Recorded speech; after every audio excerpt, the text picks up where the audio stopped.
and then Ms. Luthando Ngema will begin, followed by Professor Toyo, and then we'll move to the Q&A session. So Ms. Luthando Ngema is an academic at the School of Arts, Media and Cultural Studies Department at the University of KwaZulu-Natal.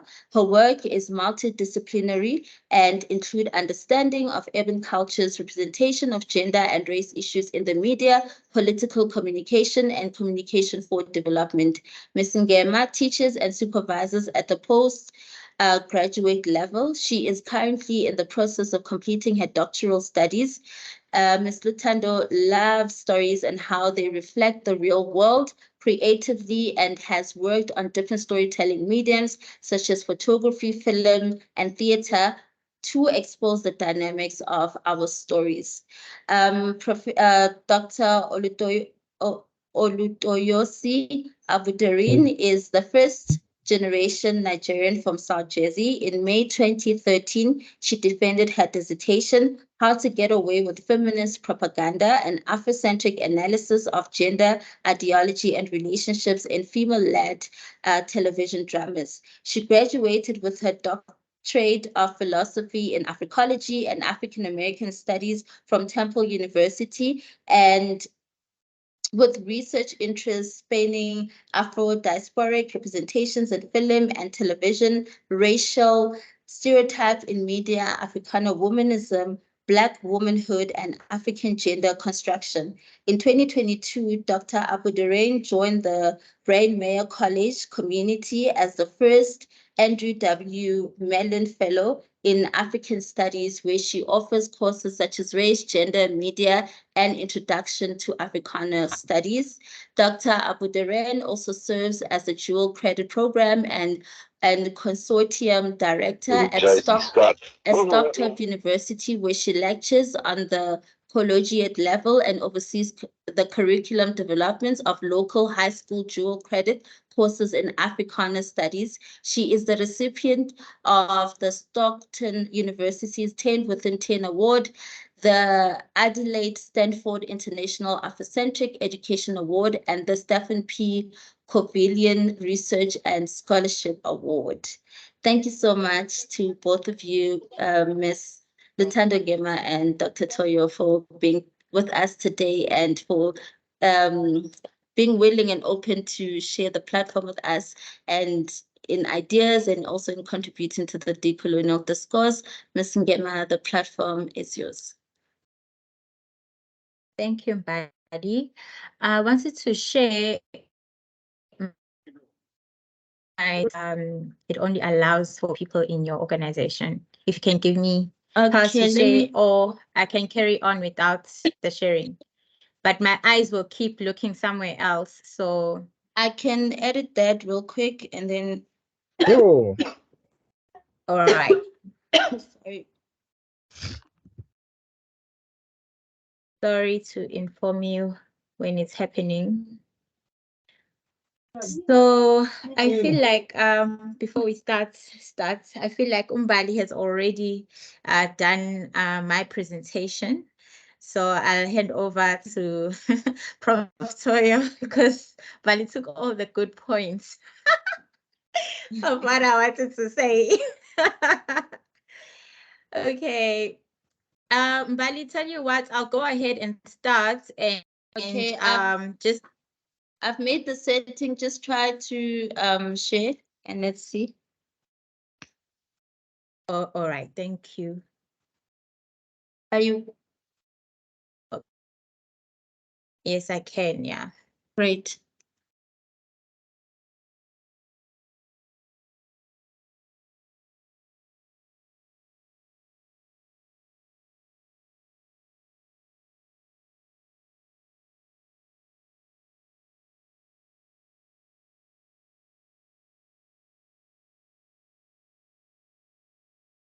We're able to see the presentation. Okay, thank you. All right. Thank you, Mbali. Okay, so thank you for inviting me to share my thoughts on the coloniality of race. I just want to acknowledge some of the people that I read and that I mentioned in the presentation. I read the outline of 10 theses on coloniality from Professor Nelson Maldonado Torres. So I'll be pointing out some things that he reflected on. I also read What is Racism from Ramon Grosov. Oh, sorry, I can't pronounce his name. Grosov. And also read Claiming Humanity, Reclaiming Hope, the Role of Higher Education in the 21st Century from Professor Paul Prinsloo, Epistemic Freedom in Africa, the Dynamic of Epistemological Decolonization in the 21st Century, Decoloniality as the Future of Africa, and all those three are from Professor Sabelo Ndlovu-Gatsheni. And there were others, but I thought I should highlight those as they did play a focus in what I'll be talking about today. I also read myself with my colleagues, we co-authored an article, Andizi, which I'll go into later just to explain this thought I've been entertaining about racism being this intimate friend or neighbor that we seem to entertain in our everyday, and I think it links with the everyday engaging or feeling that we have with racism. Before I go on, Vali, do you also see my notes that I have on the, or you just see my presentation? We just see a presentation. Oh, perfect, because that would have been awkward. All right. So,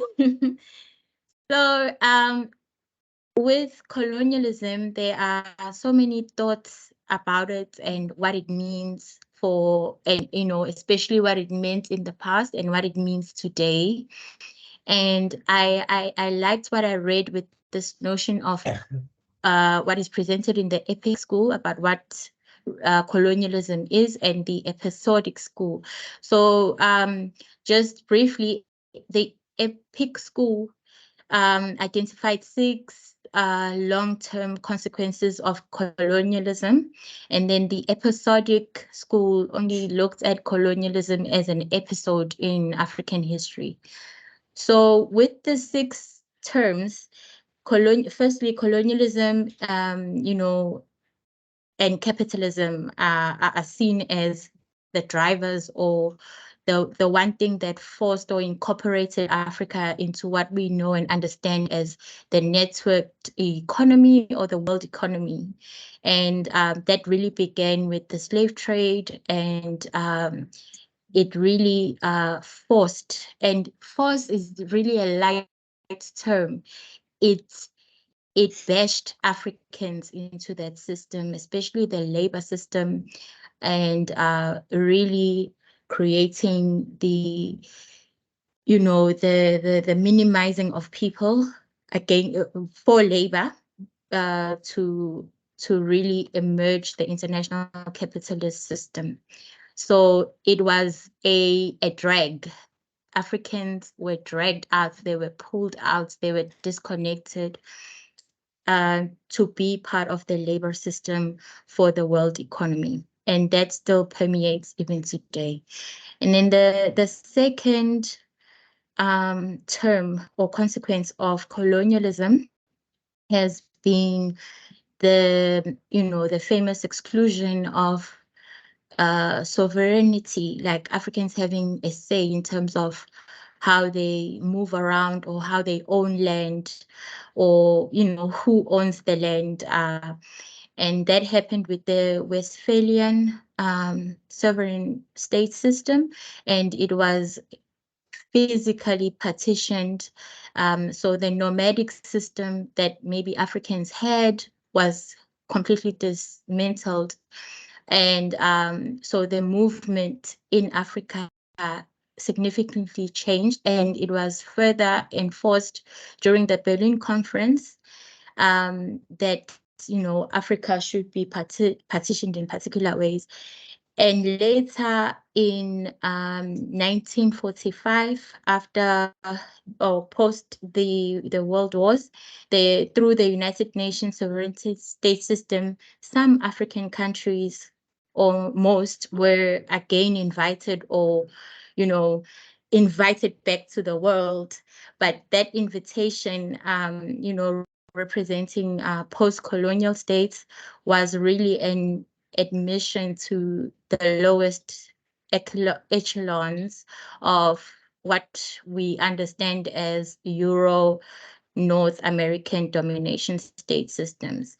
So as much as Africa was invited back into the so-called world, they were still just nasty cousins, wretched cousins in that system.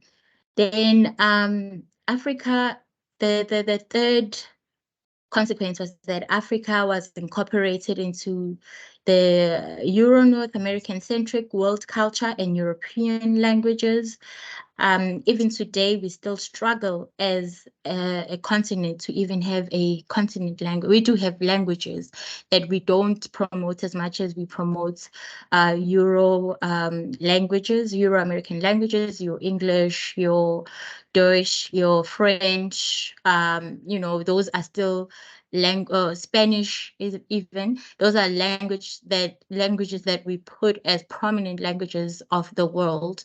So I mean, and Africa is so rich and diverse and has, one region could have over 180 languages or dialects, but there's still no sense that any of the African languages could equate the culture or the language that could be used in this world. So again, that leaves Africa's culture at the bottom of or at the periphery of important cultures. So language plays a big role as well in terms of holding power or affirming power. And then the fourth consequence was that Africa was incorporated into the heavy Euro North American centric world of international law. I really don't have to spell that out, but we see it every day, even in a simple way, where we know that there are states that really, I don't know, working through the world as thugs. So, some things is just thuggery. You can't go into a particular space and claim that land and use weapons and, and not be held liable for those humanitarian crimes. But because of international law, there are particular groups or people who will be protected by the international laws and not, and that's a consequence of colonialism as well. And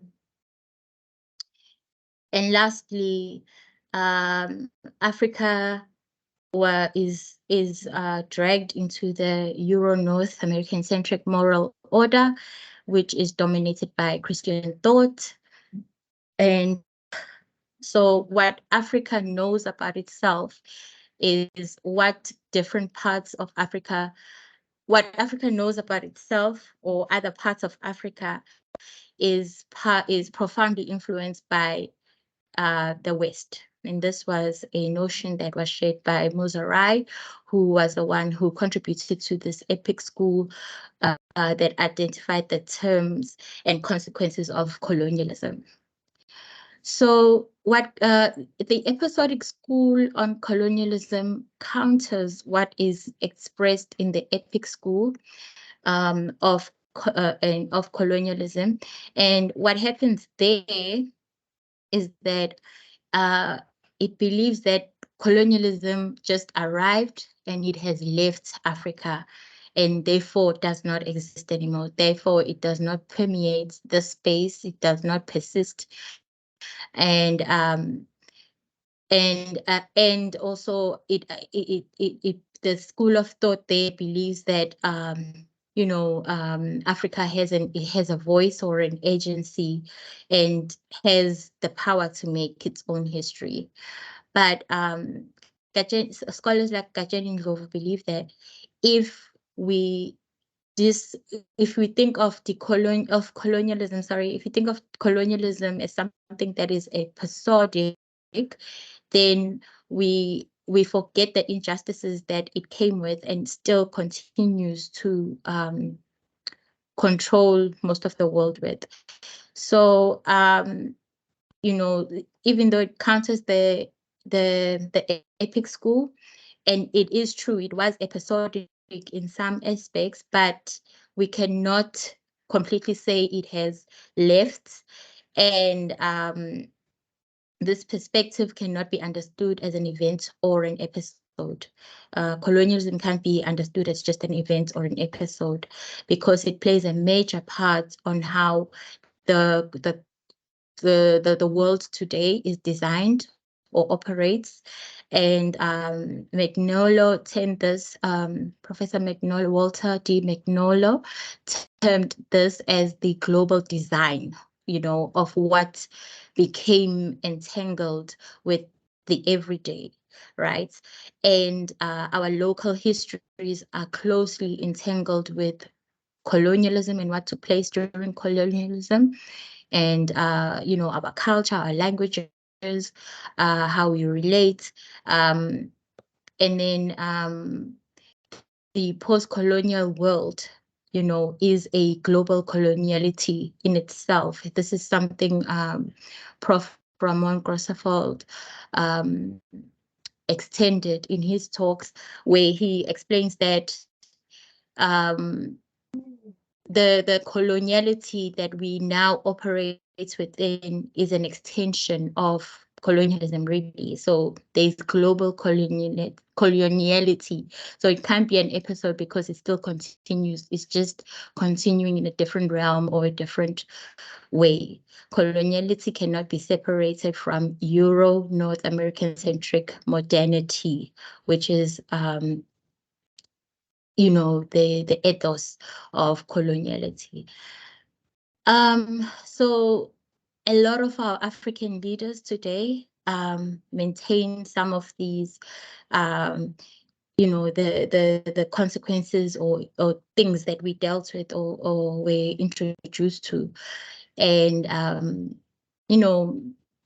it's, I guess, how they sustain power, but the world really or is characterized by Euro North American centric modernity, and sometimes can be hierarchy, which also includes patriarchy, sexist, Christian-centric, homophobic, or heteronormative stances. It's a capitalist system. There is a heavy focus on military. There's colonial imperialism and modern forms of civilization. So I'll not stop there, but with this comment, I'll end there. Now I want to move on to maybe just discussing coloniality as we understand it, right? Or break it up from this image. So coloniality is a useful concept that names various colonial-like power relations existing today in those zones that are experienced. And if you look at this image, I feel like this is it obviously explains the cartography of power that exists when you want to understand the coloniality of of race that is explained here, to understand these power relations. So the power in the world can be understood as being separated between the zone of being and the zone of non-being. And then the epsilon line or the human line is where, the center of, where we want to be really is. However, with coloniality, you see that within the zone of non-being, there's an overemphasis on whiteness, and or it's the measure of, good and purity, and what the world is or should be. And it's a world of emancipation, racial privilege. The law is, where it operates properly, and I'm using inverted commas if you can see me. And it's a world of affluence, peace, and again, inverted commas, peace. Whose peace? How is that peace? Visibility and progress. Then the zone of non-being, would refer to what Mbali, I think, defined earlier as the negative aspect of Blackness, or definition of Blackness, where it's about abolition of Black people.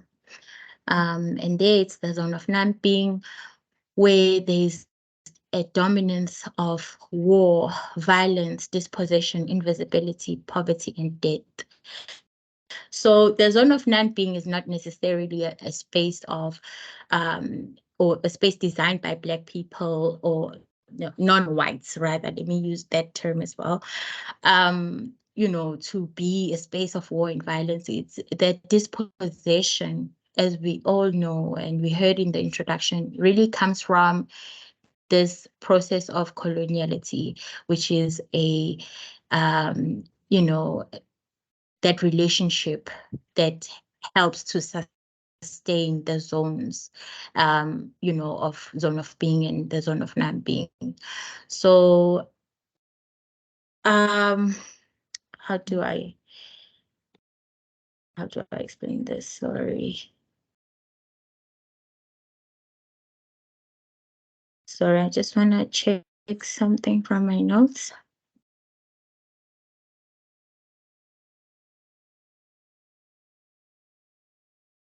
Okay, so I think I'll leave it there with that, because I think it explains the graph, or the visual explains the meaning of this power, or the cartographic power that exists. But I really want to touch on this point in terms of racism, and how racism becomes then the hierarchical, or superiority, to sustain inferiority of other people that are not necessarily white.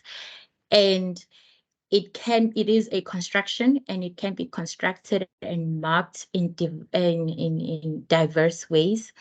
um you know uh Western elites, or people from non-Western countries, like Africa, Asia, and Latin America, reproduce racist practices against, usually against ethno or racial groups within that context. And it also depends on the local or colonial histories, who is considered inferior within these spaces, and then who is considered to exist in this zone of non-being. So below the line of the human can be defined or marked along religion, ethnicity, culture, and obviously color. So a first step to reimagine humanity and normalizing the man, we need to de-Europeanize the world and center Africa and our localities. So I'll leave it there with that. So with racism, it's a legacy that continues to infiltrate and unsettle South African society. Um, I wrote um, from a South African perspective. So if you are listening out there, and as I heard, we've got people from all over the world. I do apologize, but I hope you can relate, especially if we all from the zone of non-being. So Black people in South Africa, through their oppression and their repression, experience racism every day. So And racism was also to ensure that white privilege was preserved, and it's still preserved today. Durham 2005 refers to the discursive strategy of denial of racism in the South African media's response to investigating into the racism. And there is evidence in our everyday where racism persists in South Africa. It manifests a lot in the media. We also feel it in our homes. We live it and experience through our geographies and our speciality, the quality of space that we live in. And it's also experienced in the streets and the workplaces that we live in. So I play around with this concept of racism is intimate, and it was not only a force created and maintained by government structures. It was also it also permeates or exists in courts and through policing of people as well, and racial hatred, the intimate parts where we as people within that society, in our race, in our racial differences or ethnic differences or whatever the case may be, there's that racial hatred is established in a myriad of minutes and acts of indignity perpetuated by ordinary people. So I watched a documentary on Madams and Maids. Unfortunately, it was a stream that goes away after you purchase, but you can purchase that documentary, or you can watch the trailer on YouTube. And I felt Madam and Maids describes that intimacy that takes place and sustains racism in a very intimate space where the maid and the madam is there to Bali, are you appearing? Because my time is up. No? Okay. Yes, I just wanted to alert you that you have 10 minutes left. Thank you. I'm Thank you. almost there. All right. So no matter the age, Black workers, I feel like this example of this intimacy, no matter your age, your experience on anything, I'm obviously using the madam and maids example, or the intimacy of housework as an example, but you will always remain or referred to as a boy or a girl. And we see this even within our institutions that we work in. So racial abuse, again, of the using of epithets, as much as that has decreased, but it's still something that is so easy to exist, especially in a minor, I don't know, road rage exchange. Then, you find yourself being called certain words because you are a particular race who is deemed less worthy of anything. So racist sentiments drawn from social psychological research in the 1970s really shows people as really believing the racial feelings that they feel. So it's also in a way become our culture. You see it in, and I'm putting our in inverted commas because it's really still those individuals who push the agenda. I remember, I don't know if you remember from 2021 when there were lootings in KwaZulu-Natal, and there were also killings of people in the name of protecting properties and space in Phoenix. Obviously now there's the demarcated sort of stance that was taken where one ethnic group, mind you, they're all from the zone of Namping, and fought against the other. So it was the Indians and the blacks from this region in KwaZulu-Natal, and then the white dominated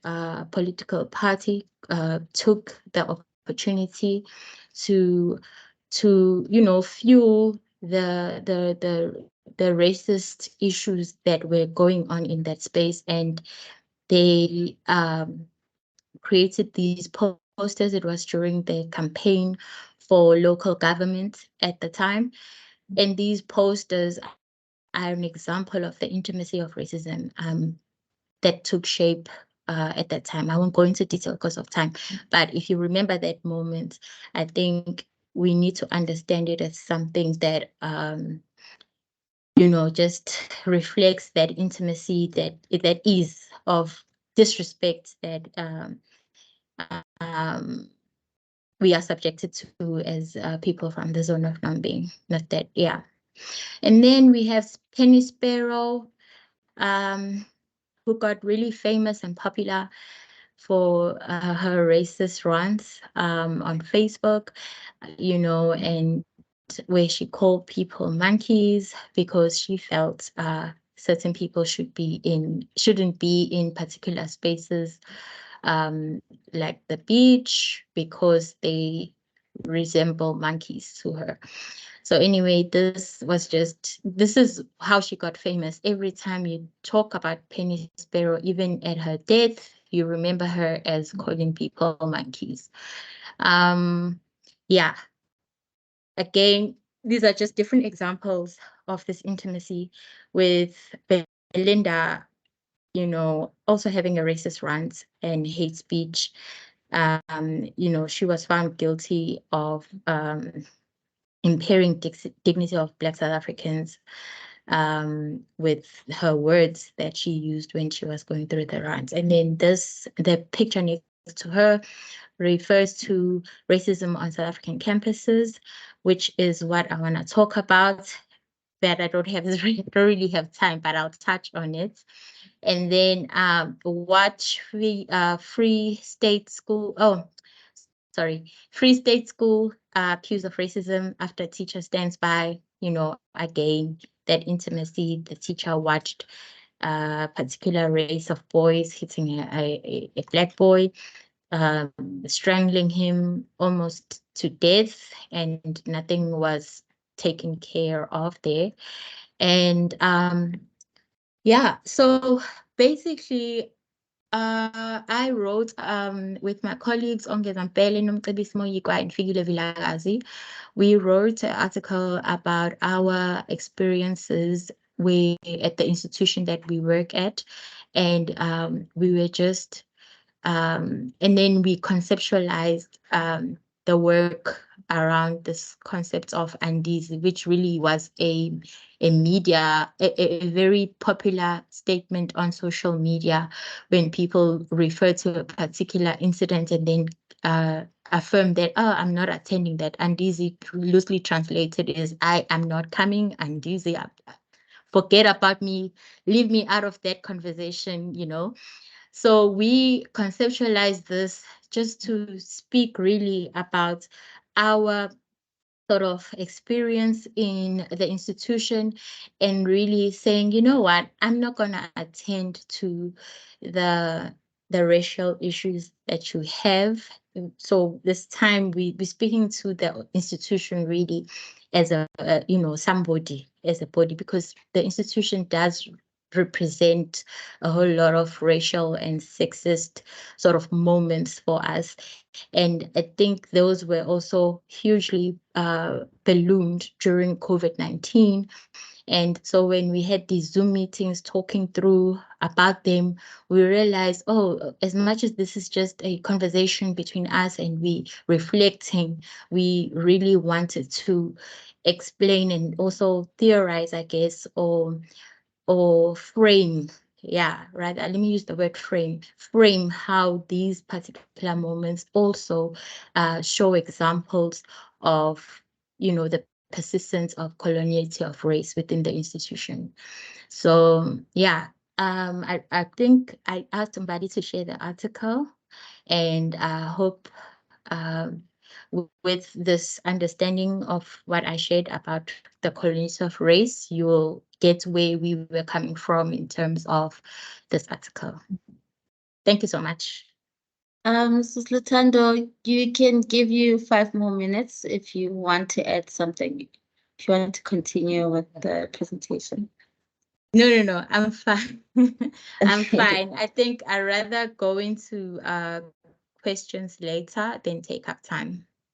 Okay, no, thank you so much for the consideration and that presentation that you've offered to us, taking us through the history of colonization in Africa and the 6 long-term consequences of colonialism that continue to manifest and are seen through moments of the zone of non-being. And thank you for bringing all these different events that have taken part, that have hit the media, that demonstrate how coloniality is seated in our community and is seated in our everyday lives as Black South Africans and Africans in the world.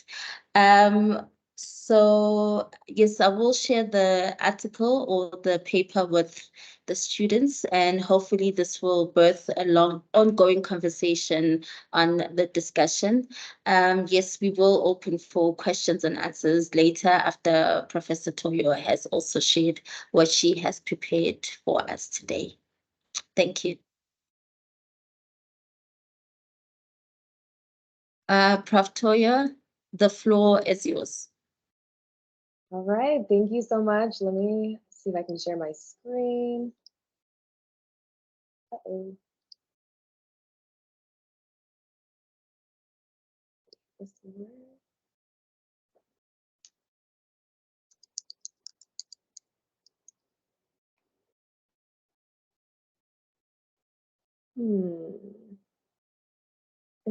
Bali, I might need to, I'm going to just email the presentation, the PowerPoint to you, because I'm not sure if it is getting sent. It might not work without me having to actually exit the Teams meeting. Are you not able to share your screen through Teams? It will have me exit the Teams first to enable that. Okay, you can send the presentation and I will share. And okay, I just found it. Mbali, how did we do it with Tando? Shouldn't you perhaps extend sharing rights with Dr. T? I did share. I did open sharing rights to everyone. So I think it's a struggle from her system. But then, if you can quickly exit and come back, is that okay? Perhaps she can do that. And our student who prepared a poem is in the conversation. Yes, he is in the room. So Prof. Toy, you can exit and return and then see if it works then. Also like to acknowledge Professor Maldonado Torres, who is with us today, joining in as an attendance. Prof, thank you so much for sharing your time with us. And yes, Mr. Mabunda, sorry, just quickly check. Musubi, Dr. Musubi, are you in the? Yes. Welcome. Yes, yeah, how are you? We are good. How are you doing? Oh, I'm great, and I'm scaring and I'm trembling. No need, no need. We are all here. Yes. As a community. So if you're able to just show your face for a few seconds, please do bless us. No, there's no problem. I put it through. Did you see me there? Yes, Hello? we're able to see you. We're able to see you. You may start with your item, the poem, and the brief support and how the poem relates to today's theme, coloniality of race. All right. Yes, that's the poem that I'm dealing with. It's a poem that is written by Langston Hughes. The poem, it says, mother to son. So I will explain how it relates to the coloniality of a race. Mother to son. Well, son, I will tell you, life for me ain't been no crystal stair. It's had stakes in it and splinters and boards torn up and places with no carpet on the floor. Bare. But all the time, I've been climbing on and reaching landings and turning corners and sometimes going in the dark where there ain't been no light. So, boy, don't you turn back. Don't you sit down on the steps, 'cause you find it's kinda hard. Don't you fall now, for I've seen still going, honey. I've still climbing, and life for me ain't been no crystal stair. There was a poem that I was having. Hello? Yes, we are still here. Yes, the poem, it's end here. So now I will explain in brief how now this poem it relates with the coloniality race. The poem relates to the coloniality race, coloniality of race, which is a concept that refers to the lasting effects of colonialism on the racial and social hierarchies of the world. The coloniality of race implies that certain races are superior and inferior to others based on the historical and cultural backgrounds. The mother in the poem represents the oppressed and the marginalized Black people who have been exploited and discriminated against by the white colonizers. The staircase symbolizes the struggle for freedom and equality that Black people have to endure in a society that is dominated by white supremacy. The mother advises to her son is a message of hope and resilience, as well as a reminder of the legacy and history of Black resistance and survival. Thank you so much. Thank you so much, Mr. Masubi, for sharing that beautiful poem by Langston Hughes, who is was an African American poet, social activist, novelist, and a playwright, and just giving support in how you see the poem speaks to today's theme. Thank you for coming forward as well to say, I want to share with the travelers on this very day. And please remember, travelers, that the platform is open for everyone who wants to share any artistic items, reflection, and other items concerning the conversation. You reach out to me and I place you in the program. And November being our last DCD, would like to have more of you coming in and sharing the space. As I've mentioned, travelers, we have Professor Maldonado Torres in the space who's thinking and whose work, is also part of the backbone reading of this module. Thank you, Prof. I'd also like to acknowledge Dr. Sadia from the University of KwaZulu-Natal, who's also part of a team or community of scholars, of activist scholars who organize decolonial summer schools every year. Welcome, and thank you so much for choosing to be with us today. Prof. Toyo, are you winning? Are you able to share your screen? Yes, I believe we are all set. let me Great. try this out. Oh, okay, it's still not working. No problem. I joined Teams on my laptop as well, so I can share there. Just give me 1 second. Yeah. Travelers, please mute yourself when you are not speaking or you're not presenting. Yes, we are able to see the presentation. Okay, wonderful. Give me 1 second just to readjust here. All right, hopefully everything is all clear. Can you all hear me clearly too? Yes, we are able to hear you. Okay, wonderful. Well, thank you all so much for being here. I genuinely admire you all taking the time from your day, your busy schedules, to be here to do this important work. It's so, so important and is so crucial. But today I want to speak on how to de-link from Eurocentric knowledge hierarchies by utilizing the theory of Afrocentricity.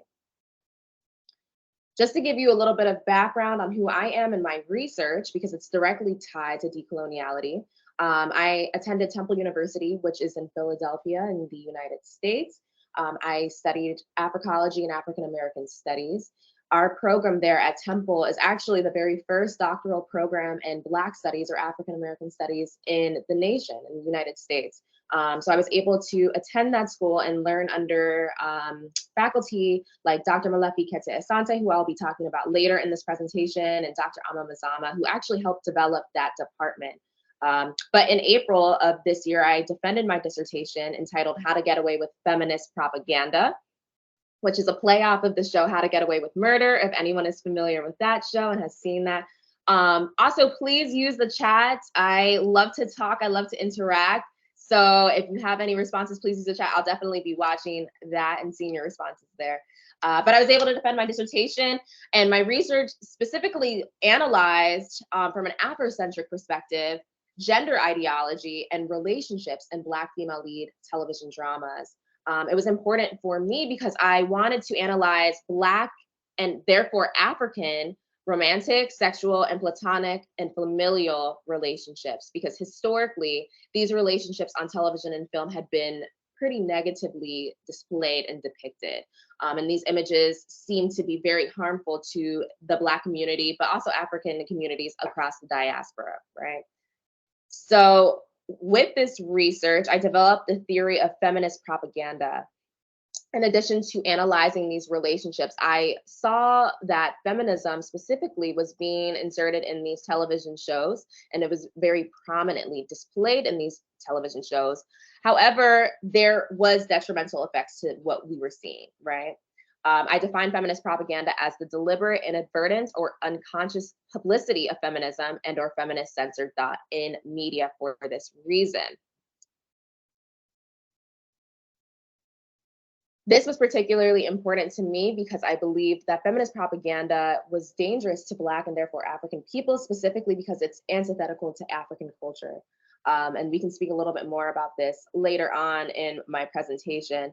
But the key point here, and you can see as point number 2 on this slide, is that feminist propaganda helped really push European cultural transmission through media, all right? Which is what we're talking about here today. How is coloniality maintained, right? We talked about systems of education, we talked about institutions, but oftentimes we forget about media and how that transmits these cultural ideas and these values, specifically to African communities.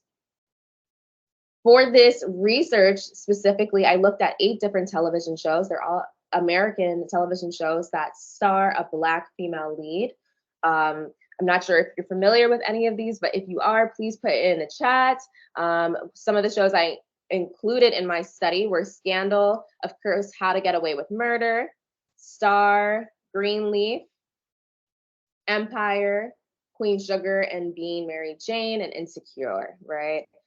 So me and I had a research assistant watch these shows about 3 different times, and I created a coding guide and instrument in order to determine what we were seeing within these shows. If we were seeing negative imagery, if we were seeing more positive messaging, and we developed our findings through that.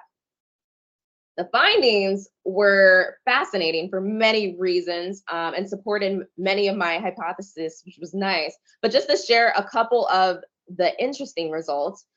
So while majority of the relationships within these shows I analyzed were identified as Black and heterosexual, Black heterosexual relationships were also viewed as more negative than positive across the sample of television shows. So with this, we see direct proof that representation is not always enough, right?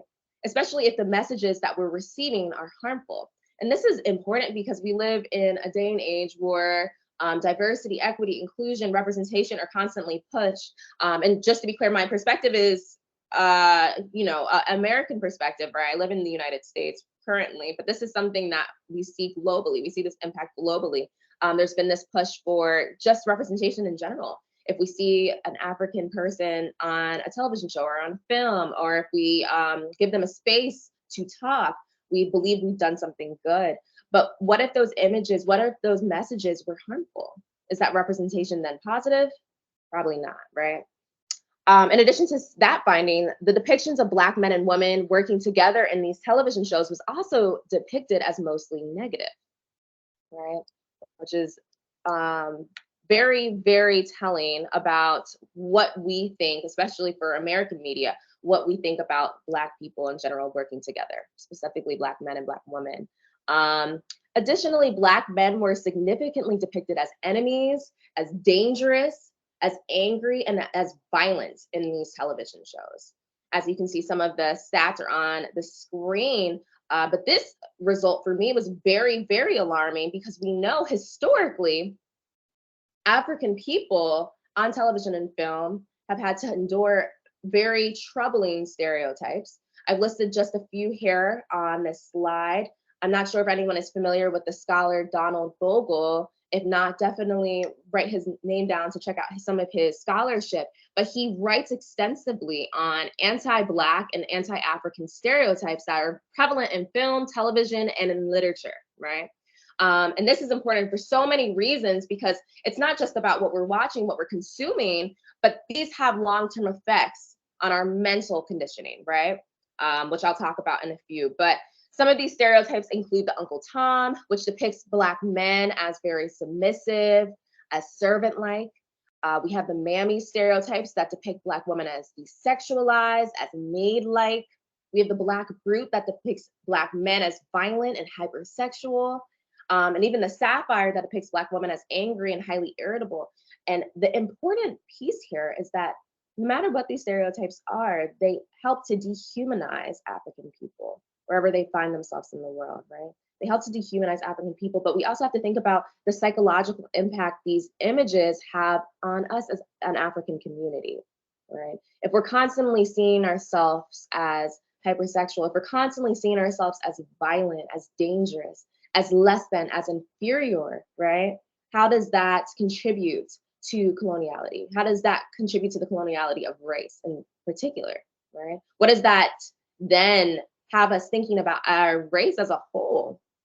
In many ways, we're going to start to internalize and to believe that we too are inferior, right? We're constantly seeing it over and over. Very, very dangerous. With that, there is a term, mental incarceration, which was prevalent in the readings that you all did for this particular session. But Dr. Ama Mazama, who I mentioned briefly, who is from Temple University and is a professor there in that department, she wrote a book called The Afrocentric Paradigm, right? In this book, she extends the theory of Afrocentricity as outlined by Dr. Molefi Kete Asante, and she creates a paradigm of thinking. But she also identifies the largest problem that she believes is prevalent for African people on the continent and in the diaspora. And she calls this problem mental incarceration. It's defined as the ongoing enterprise of conceptual distortion and invasion through the imposition of the European conceptual framework as universal.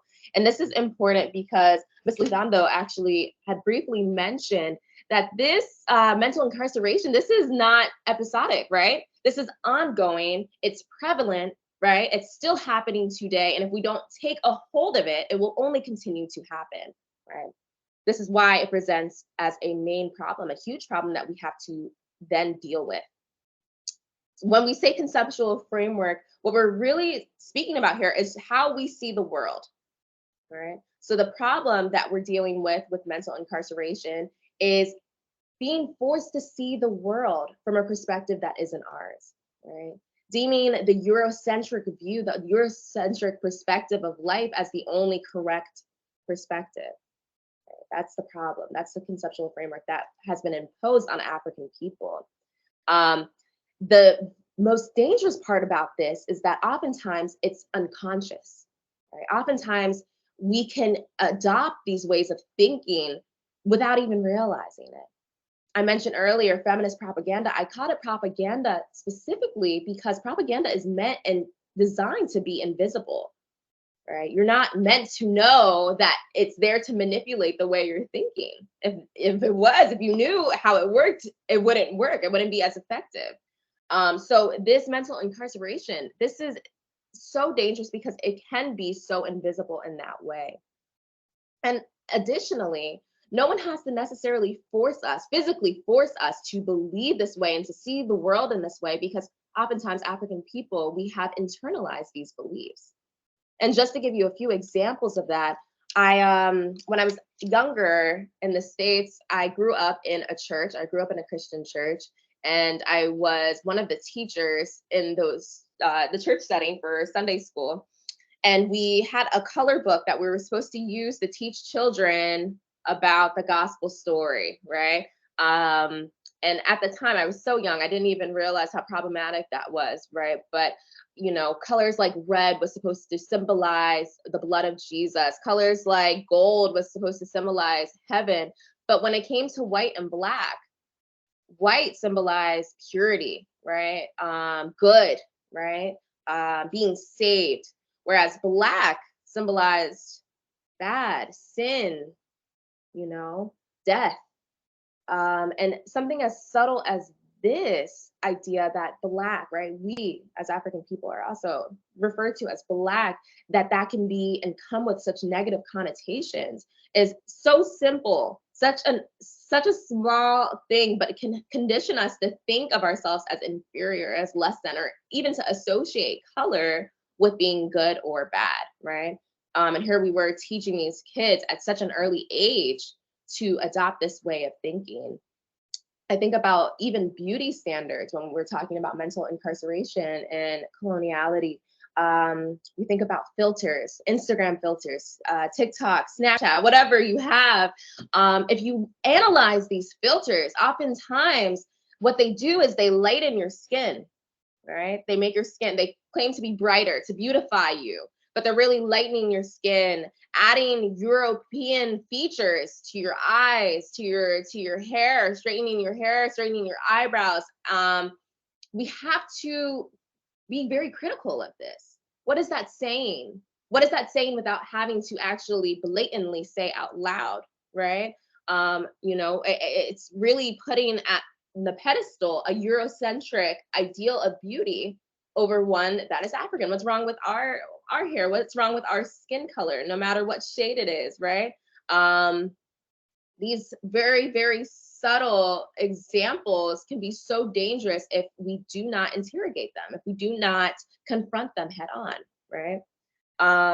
In addition to that, I spoke about hair briefly. Coming from a perspective in the West, in America, right?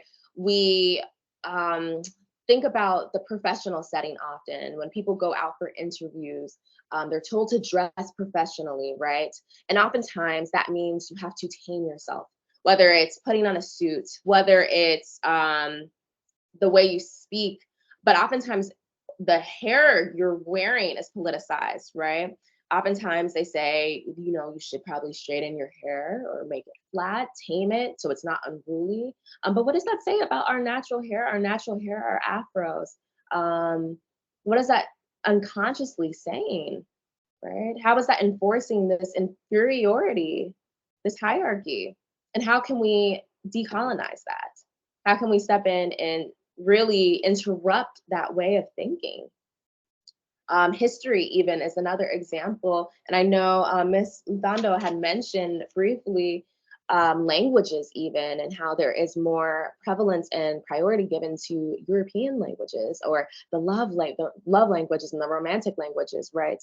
But for an education standpoint in the West, oftentimes when they talk about history, when they talk about the beginnings of civilization, they don't talk about African civilization, right? They don't talk about Kemet or Kush. They start in Greece, right? They start with Rome. But what does that say about our people, right?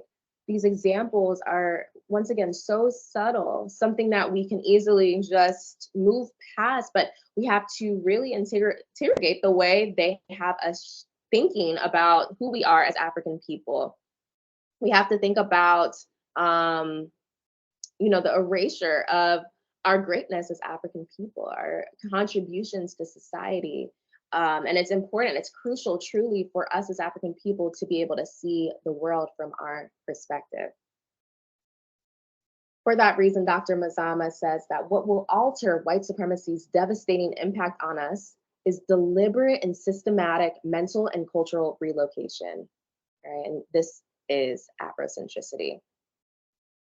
This is why it's so crucial for us to be able to talk about Afrocentricity. So for anyone here, I'm not sure if you're familiar with this theory, but to give you a little bit of background on this, Afrocentricity was developed by Dr. Molefi Kete Asante in the 80s, really right after the 60s and the movement from the Civil Rights Movement and the push for Black Studies movements throughout the nation.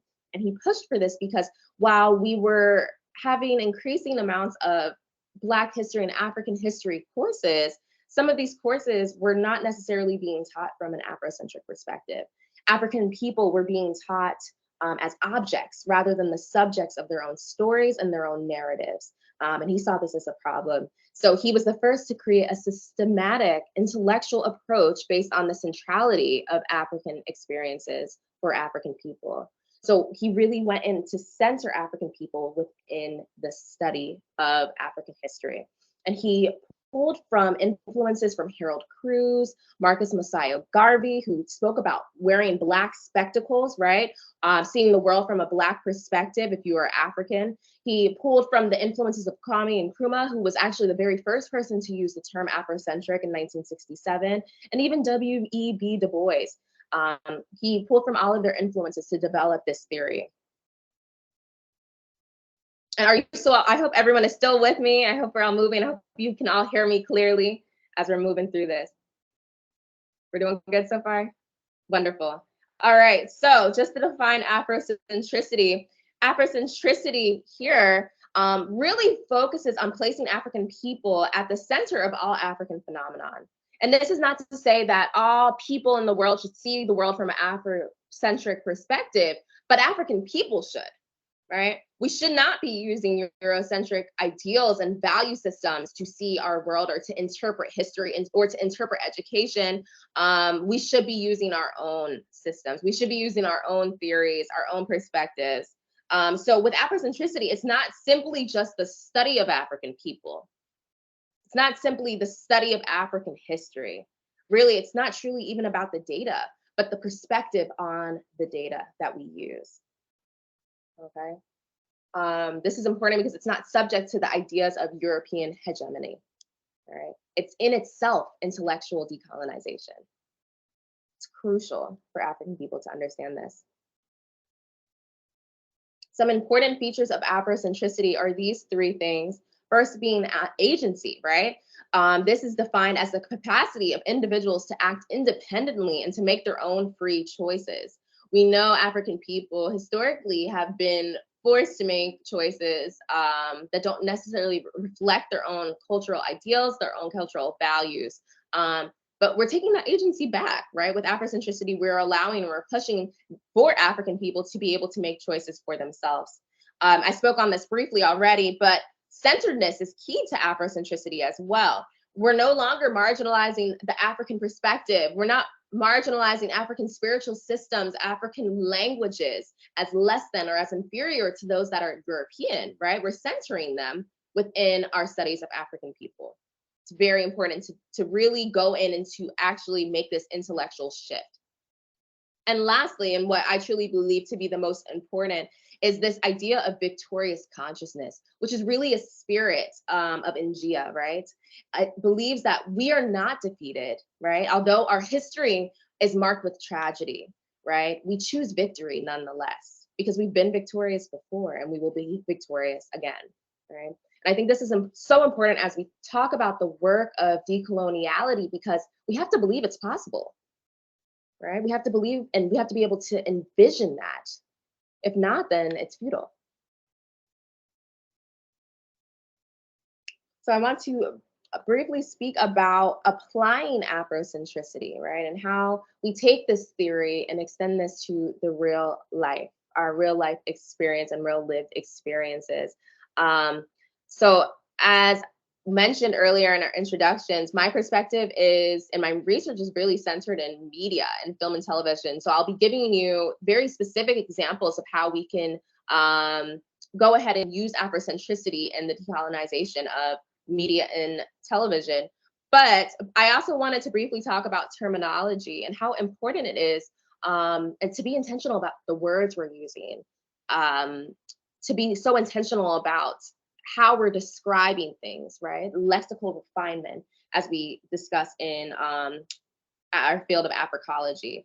But this is something as simple as saying something's a misrepresentation versus a representation. If we understand that, you know, as I mentioned earlier with my research, that the depictions of African men and women working together is mostly negative, I'm not going to call it a representation. I'm actually going to go in and say that it's a misrepresentation.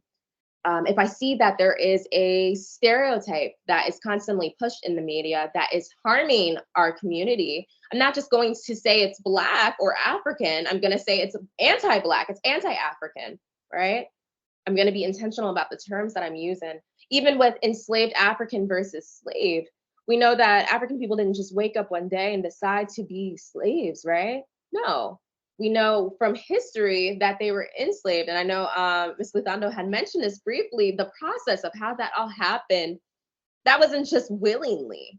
So it's important for us to be able to be very clear and say we were enslaved Africans, right? Not just slaves. And another example we use is oftentimes people refer to enslavement as the transatlantic slave trade.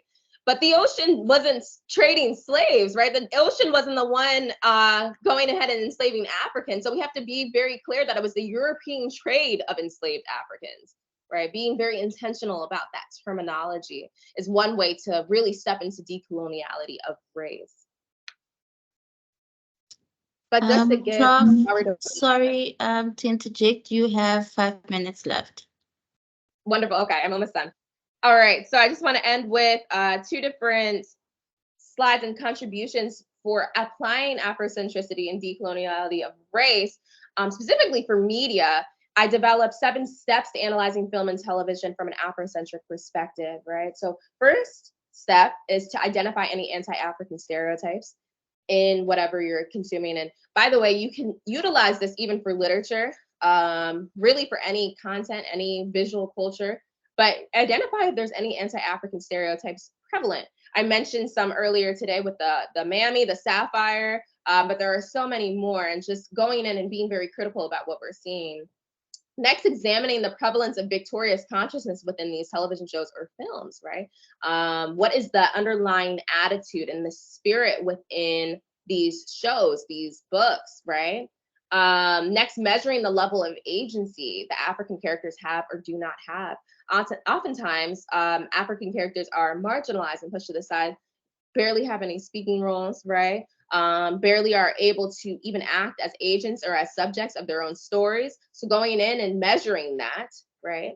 And discerning whether or not these depictions of African resistance are prevalent within the television show. Differentiating portrayals of Africanity from Afrocentric representation is also very important, because just because someone is wearing African clothes or speaking an African language doesn't necessarily mean that the representations we're seeing are positive, right? And then determining the intended audience of the television and show or film based off of the direction and focus of the plot. This is also very key, because sometimes, even though our faces are on these shows or on these films, it's not necessarily designed for us as African people. So just being very critical of that. And lastly, deconstructing any underlying messages or propaganda, right, that will be utilized to continue to mentally incarcerate us. Some additional Afrocentric questions to consider while analyzing is this story historically and culturally accurate, right? Does this match up to what we know to be true of African people in history, right? Are African people centered within these shows, within these books? This is so important, right? Because this will highlight whether or not they're being marginalized within a particular space. Just to move on to the portrayal side, how is the Black community or African community being portrayed in these shows, right? What underlying messages are prevalent? And for authenticity, right, are the stories that are being told even authentic to African experiences? This is very key because sometimes we have this pseudo experience, the Black experience or African experience that's pushed in within these film and television shows that's not at all accurate to what